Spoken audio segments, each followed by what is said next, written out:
When you got behind the IndyCar for the wheel for the first time, did you feel at home, or did you feel like you had to do some optimization? It was definitely quite a big difference from what I was used to. I mean, I did 5 years of Formula One, so it's pretty well into that type of driving. And then jumping into an IndyCar, I think the biggest sort of takeouts was just, the fact no power steering meant, you feel everything through the wheel, and it's quite tough for the arms.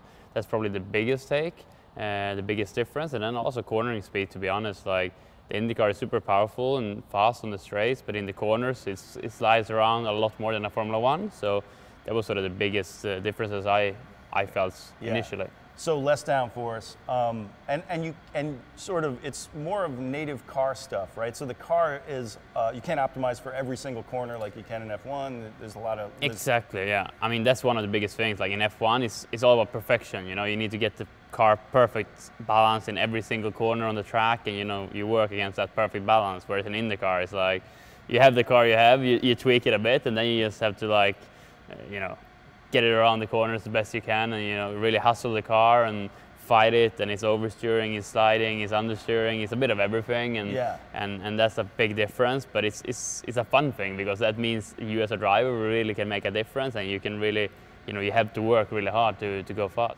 Are you a rally car driver at heart? Are you like? I mean, I'm Swedish, so to some extent I have to be. But I mean, I was always into like the road course stuff and on asphalt sort of thing.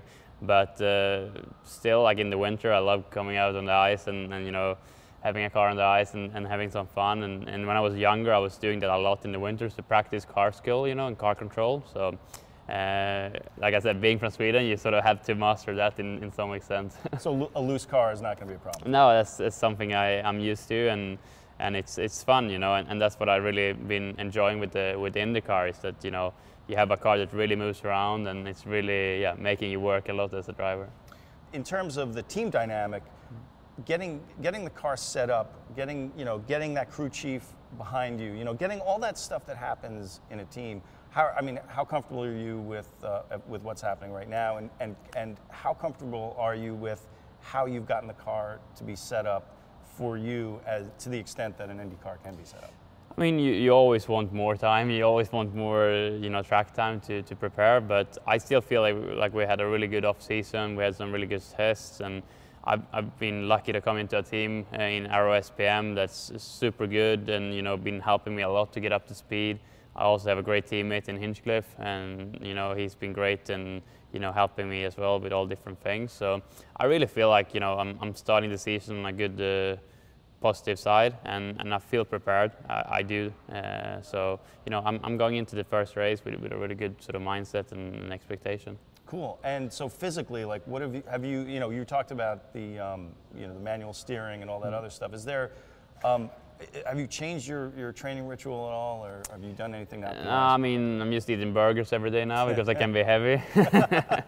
No, but I mean, Formula One the last few years was really, extreme on the weight side. So you had to be as light as possible, and I was one of the taller guys. So that meant that I had to really, be as slim as possible and not put on any muscle.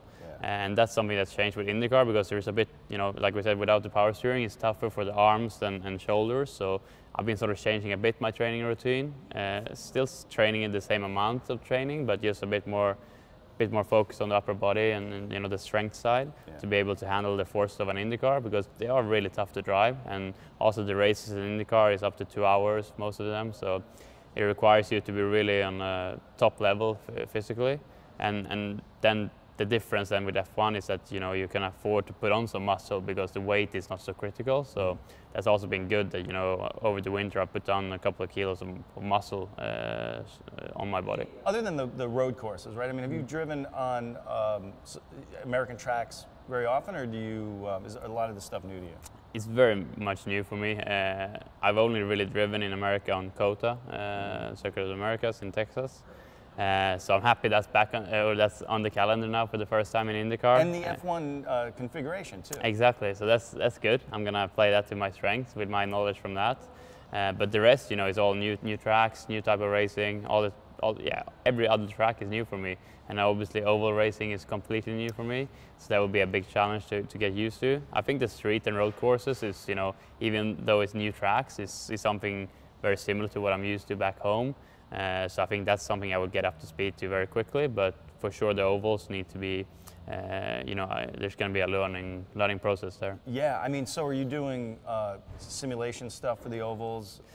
Yeah, we've been working quite a bit on the simulator. We've just started with the oval stuff because it's coming a bit later in the year. I mean, May is the first oval race, that small Indy 500 race. Right, yeah, the little one. Yeah. So yeah, we're starting that they now. Throw you right into it. Exactly, it's crazy, yeah. But in a way, it's good because you have so much driving leading up to that race. So in a way, it might be better even to start with that race. Well, I like to think that. You're right. Well, have you driven the car in that configuration at all yet? No, I mean, just in the simulator, I've tried it a bit, and it's definitely a different feeling. So, yeah. But it's exciting, and that's what I really like with IndyCar as well, is that it requires you as a driver to be so flexible in your way of driving. You have the street courses, you have the road courses, you have the ovals. You have to be like a complete driver and master every type of racing to be successful. And that's what's really unique with IndyCar, and that's in that aspect. Yeah. What did you have any sort of coming from Europe? Did you have any thought that you'd be racing in IndyCar before, or what did you think of IndyCar, or did you even think of it at all? I think growing up, I was watching quite a bit with my dad growing up with Kenny Brack racing over here. I forgot that you guys have. So he sort of, I don't want to say found you, but he kind of gave you your first. Shot. Yeah, Kenny helped me to take the step from go-karts to cars. So, and he was my manager for a long time. I think for 6 years or something. We don't work together anymore, but yeah, he helped me a lot, and I have a lot to thank him for. And that was the thing, when I was growing up, we were watching him because he was, very popular in Sweden, and it was broadcasted on Swedish television. So I was watching IndyCar then. So I always had sort of a connection to IndyCar, but my dream was to become a Formula 1 driver. So I was working towards that, but at the same time, sort of having my eyes on IndyCar all the time. And then when I got the sort of news that I was not gonna get a new contract in Formula 1 last year, straight away I put my eyes on IndyCar, I was like, that's where I want to go, and I was really, really happy it worked out. Cool. Well, good to have you here.